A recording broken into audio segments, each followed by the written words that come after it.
Welcome to Book of Engin. What is this? Tuesday? Second week of the social distancing. Obviously, we're all on our social media while being social distant. And Facebook never stops reminding you of your memories. And today I was reminded about two things I did back in the day today. 7 years ago today, I went and did my first gig with my bass. And since then, things have snowballed into some great experiences. And I'm ever so grateful for Andy Moroney to believing in me and convincing me to stop practicing in my living room and get out there and do something and play with people, which was initially the first motivation to get into music so I can play with others. The second reminder was what I have shared with people about 4 years ago in regards to this journal I've been keeping. And I started keeping a journal. I've been keeping a journal for a minute, but I got more serious about it since my daughter was born. And this was all, there was separation anxiety. It was fueled with a lot of things to put that energy into keeping a journal. And one of them, the primary one, was what if I go away without my daughter really having had to experience me and perhaps leave something behind so she can have an idea of what kind of a person I was and how I conducted myself in life. Because a father's duty is extremely important in a child's life. Mother's duty is as well. And all these duties make a good person combined. Not one of them by itself is enough. I don't believe that. So as a father, I'm trying to put these efforts forth and hope to leave a message for her. So if and when she finds herself, what would my dad do situation, then perhaps she can refer to one of these things and get inspired by it, find an encouragement perhaps, or find a way to resolve a situation. I also keep these journals in Turkish in hopes that maybe she will pursue learning how to speak Turkish, speak in Turkish, and that way she can get the music of the language and the real sense of me. Because when I speak in English, I am forcing myself to speak in English, and I'm also considering the language music of English so I can be understood by other English speakers. Because the reason why English is such a colorful language is because there are many cultures use the English language, and that's why English is a colorful language. So many people are using it. They let me use it, as you see, without a license. So anyhow, I keep this journal in Turkish for her, and 4 years ago today, I wrote her about a story which was inspired by a movie I saw during that time. And the moral of the story is, if you don't tell your story, somebody else will tell it for you. And how accurate is that going to be? The movie was about the movie was called Midnight in Paris, and there's an American art enthusiast, has a fiance, fancy fiance, and this fancy fiance has a fancy friend, and this fancy friend seems to be the know-it-all, seems to be an authority in art, food, and all the delightful enjoyments of life. And he portrays as a very arrogant character. Whatever he says goes, and our main character seems to be more of a humble personality. He is always thirsty for information. He's a curious personality, and unfortunately he gets pushed around by this social bully. The way the movie has it, our character, after midnight, ends up traveling back in time, and during his time travel he runs into the most famous artists and musicians and cooks of France, and he gets a chance to sit down and have a conversation with them. And the story goes as if he is receiving the first-hand information in regards to how things went about, either surrounding an artist or a musician and the events that took place between them. And when he returns back to the current time, he is exposed to the bullying of the fancy fiance's fancy friend. Thus, at one point, he catches on the fancy friend's false stories. Just because he's telling it with conviction, that didn't make him right, because the way the story has it, he just found out about the real story from the real artist during his time travel. This inspired me to share my own personal story with my daughter in my journal. And the story, and I'm sure you have these as well. You have these kind of stories as well, where something happens, series of events take place, but by the time you hear someone else tell your story, all you can think of is, that's not how it took place, that's not how it happened. And you are also mesmerized by the fact that no one ever bothers to ask you how it really went on. As a group mentality, as this social, there's a social fear. We believe in stories that the mass groups of people believe in order to be liked by that group. This occurs all the time in all sorts of groups, and because of this human behavior, we also choose to meet on the negative. We like to share the negative, like misery loves company. That wasn't said for nothing. We meet on the misery. We sit down and complain about something and expect our peer to go, oh yes, that sucks too. And or every sentence, every story that starts with, well, I hate it when blah blah blah blah blah.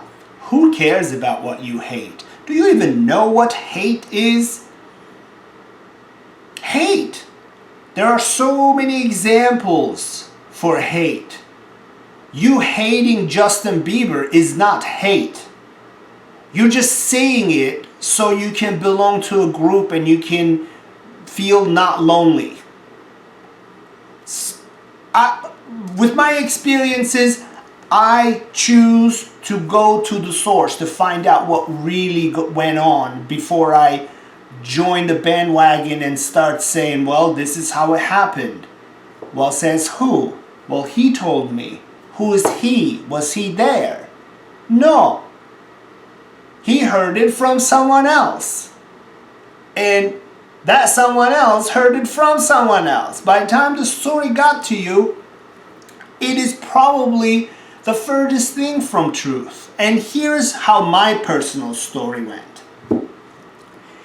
The reason before I tell my story, I want to share why I'm emphasizing on A, telling your own story, B, why should you really drill into the information before you make up your mind about something, especially about someone. Because when you make up your mind about someone, one way or another, you're affecting that person's life in a positive manner or in a negative manner. In the previous episodes, I talked about how we are constantly fed negative news. There are no positive news. There are no positive examples that's being shared in our mass media or social media. We don't meet in the good, we meet in the bad. It's so easy. It's so easy to complain about things. Here we go. Say you're looking at this screen right now and you see things in my backdrop. If I was nobody and if I chose to complain about things, it's very easy. I can start with, well, why are those pictures so close to the corner? And why is there a lamp in front of it? Doesn't that hinder the visual of the pictures? Here's a good complaint. Why is there a lamp screwed into the wall? Couldn't you have thought of something more clever? Or the rocking chair's pattern doesn't match the blanket. You see how easy it is to complain about things and pick things apart? The practice is looking for beauty, finding beauty, and enjoying the beauty, and sharing the beauty. That is work. That is what takes an effort. I can pick things apart all day long. Name a topic, no problem. So here's my personal experience, one of many. But this one really sticks out because it's kind of funny to see how people completely ignore some obvious facts of life and choose to believe the end result. This is back in the day when I was working for the corporate world and I was a top salesman and crushing it, king of my domain. My customers love me, and to this day I'm in touch with them, even though I haven't been involved almost 5 years now. Imagine in the Great Bay Area, San Francisco, the month was May. It was a warm month, and it's a Friday. If you have any idea about California, Bay Area, warm weather, and a Friday, this combination should discourage you from driving, from doing anything. But I was a soldier of this company, and I did believe that fulfilling my superior's wishes was my number one duty in life.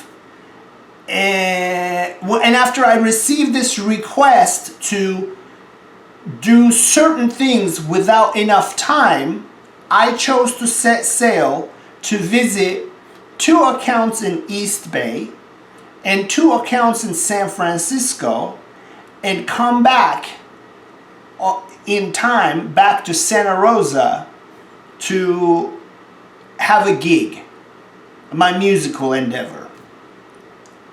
And if anybody knows California traffic, it is impossible to go to East Bay on a Friday afternoon, handle 2 accounts, and each visit is at least 2 hours.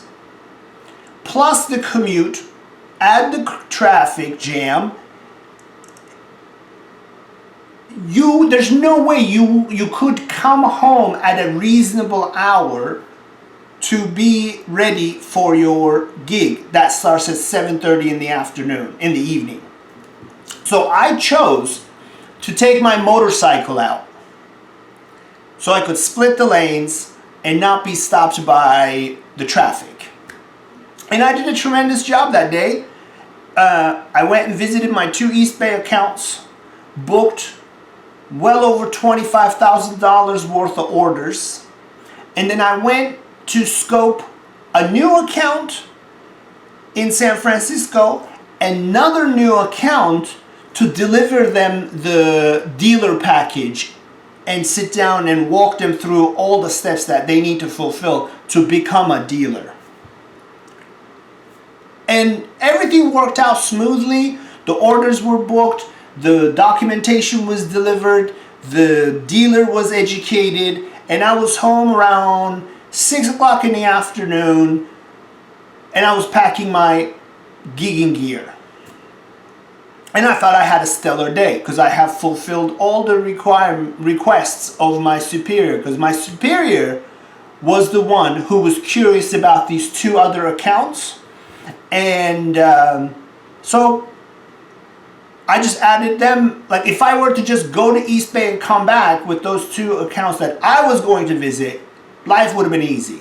But adding the 2 accounts in the city, that forced me to choose motorcycle over my truck. The gig went great. Everything is awesome. And a week later, I got a phone call from this superior, and this superior was talking to another superior. By the way, the people I call superior, none of these 2 had any effect on my workflow. They were just these short people with large egos, and they actually, later I find out, because I was, in a way, when you're in that corporate environment, you're hypnotized. You believe in that this company is your home, and you believe that you need to do whatever it takes to fulfill the requests. But later, towards the end, I really discovered how these things worked out. These little people with large egos used employees like myself as a garnish to their conversation so they can have a laugh.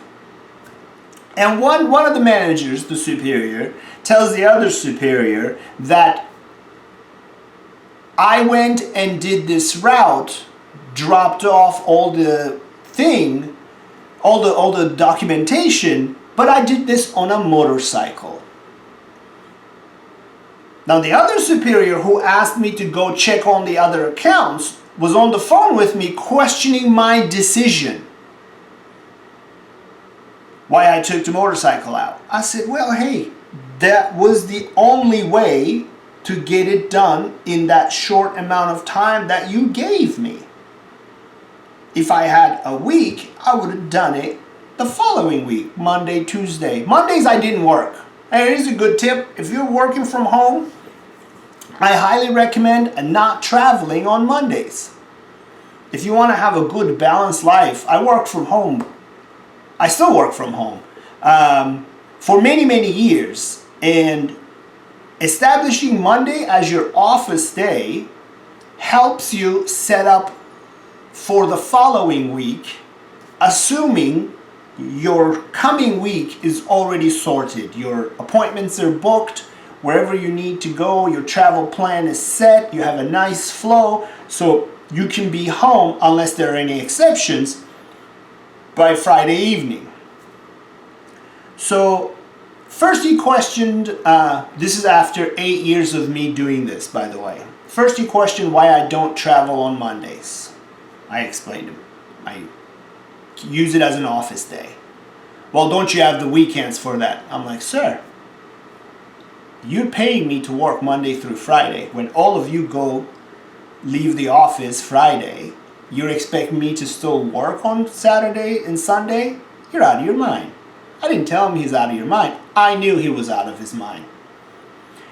And obviously this little man with huge ego didn't like that answer. And then later he questioned my choice of using the motorcycle. I'm like, what difference does it make? I got the job done, plus I put in a $25,000 order in. And you can go back and check this. This is all public records available to everyone. And then later, the very person who was questioning my ways of doing things came to my territory to travel with me. He suggested that we should start the day at 6 a.m. There's no point starting a day at 6 a.m. if your dealer, or your first dealer, opens at 11 a.m. If your first appointment is at 11 a.m., there's no reason to have someone come and meet you at 6 a.m. Now one might think, oh, had you gone, maybe he had something to say. This guy, to this day, has nothing to say. I promise you. This is all these big egos want to play with people's lives. Because they don't have a life. They don't have anyone that like them. So they are choosing to meet on the negative with other like-minded, large ego-having personalities to have a laugh and tell themselves that they have worked that day. So I pick him up, we travel, and I show him how difficult California traffic is because it was still, this was like months after my motorcycle trip, he was still drilling on the motorcycle trip. I'm like, you're looking at it. We have not moved an inch for the past 20 minutes. This is what I beat with the motorcycle. Obviously, he didn't like that trip because I didn't like him. As a superior, he didn't show up to help. He showed up to critique. And if one thinks, oh, the superior's job is to critique, you can go fuck yourself.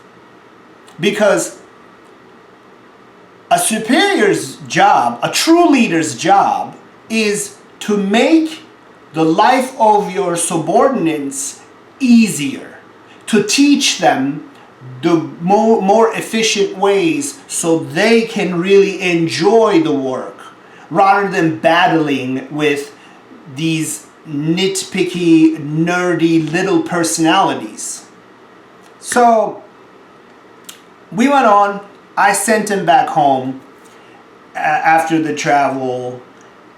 And then a few weeks later, there were a few meetings, people traveled within the company, and my peers started calling me. And I thought we had a good relationship. My peers and I, we were always joking around with one another. And it was kind of like giving each other a hard time. It was a good sport for us. And one of them said, hey man, did you pick up Superior number 1 on your motorcycle with flip-flops on? I'm like, where did you hear this? He says, well, I was back at the headquarters and your name came up and the entire office thinks when this superior showed up in California, you picked him up from the airport on a motorcycle with flip-flops on. And I said, do you believe this? He goes, well, that's why I'm calling you, because it's so unbelievable. But from what I saw, people seem to have a great time with this story at office level. I said, there you have it. If you don't tell your story, someone else will tell it for you. Later, with that company, the end was inevitable. I was bored. It's the same song and dance, and then someone out of blue after 8 years of work that you've put in. Not just 8 years of work put in, 8 years of work put in where during each evaluation every year, I got the top score that was available, and I was complimented about how I take Mondays off. Not Mondays off, how I use Mondays as an office day. I was complimented and awarded the raise, the points, and all that for 8 years. And then this little person with a tiny ego shows up to tell you how I'm doing everything wrong. I could not believe him. Not, oh, I couldn't believe him. I had no trust in him. I had no faith in him. Because here's a person who wasn't around for the first 8 years, shows up to tell you what you've been doing for the past 8 years, making you number one salesman, the largest territory for the company, the largest revenue, and largest income per capita, by the way. I did that for 8 years. And this little person shows up to tell me how I'm doing it wrong. Like someone showing up to dismantle you personally is enough reason to lose faith. Because they want to continue their agenda. Well, I told you guys this long-winded story because we're in times where we are being bombarded with a bunch of stories. We are posting things without reading what it says underneath of that title. My advice, my recommendation, my wish, my kind reminder will be really go to the source for the information before you make up your mind. Especially these days. We are talking about like our current situation, social distancing because of coronavirus. And where do we get our information? Who do we believe in? Here's a question. How many of you bothered to listen to the White House briefing? We gotta believe somebody. We gotta believe in somebody. Regardless of your political agenda, regardless of your political background, you have to believe. You have to pick your source for information. Now, if the head of the state, if you believe that the head of the state is giving you false information, if somehow you reach that conclusion and the head of state is giving you false information, and if that is what you believe in, I want you to think about that one more time. Because if that's the case, if you don't believe the administration and the information they give you, that is more reason to listen to what they're saying. I always give this example. When Trump was running for the presidency, this whole grab him by the pussy thing came up.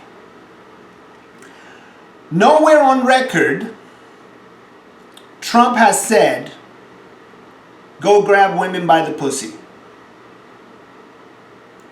The reason I know that is because I made an effort to research, and I sat down and listened to the interview or the recording that this entire thing was based off of.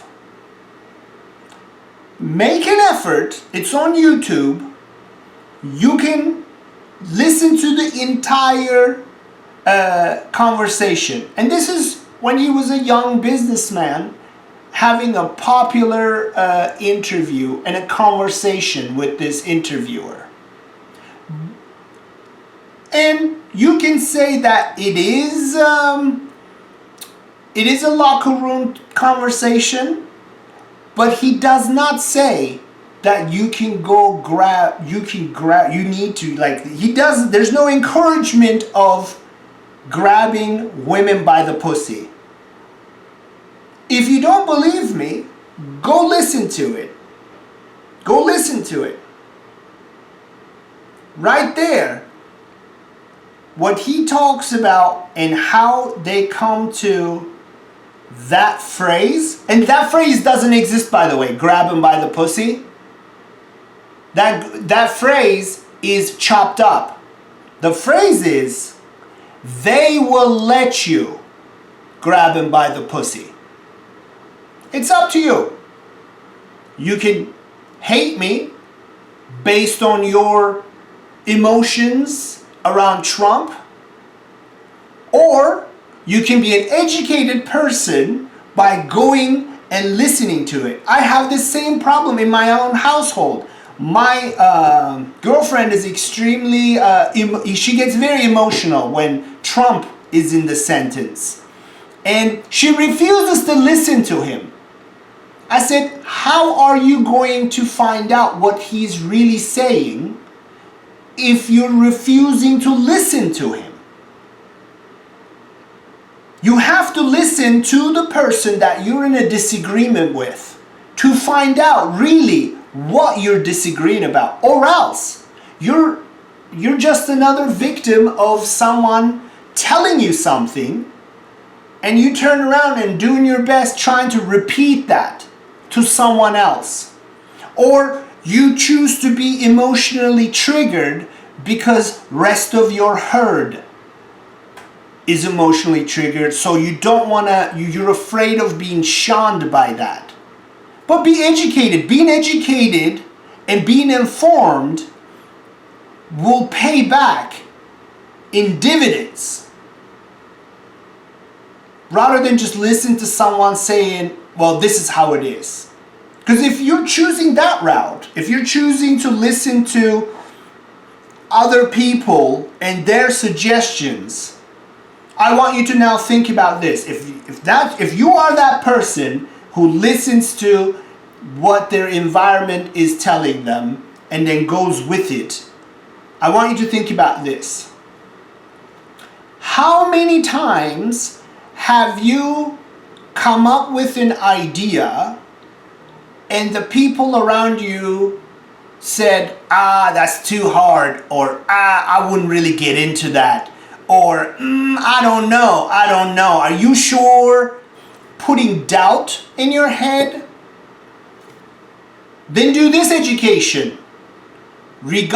Take your idea, take what segment and classification that idea of yours is in, and find out how much experience those people have in that segment of your idea. Probably none. Because they have never tried anything. They have never tried anything that's out of the ordinary. That's why telling someone, I don't know, look at me with a broken English. I choose to do this. I choose to do this because I want to tell my own story. And I'm more than happy to sit down with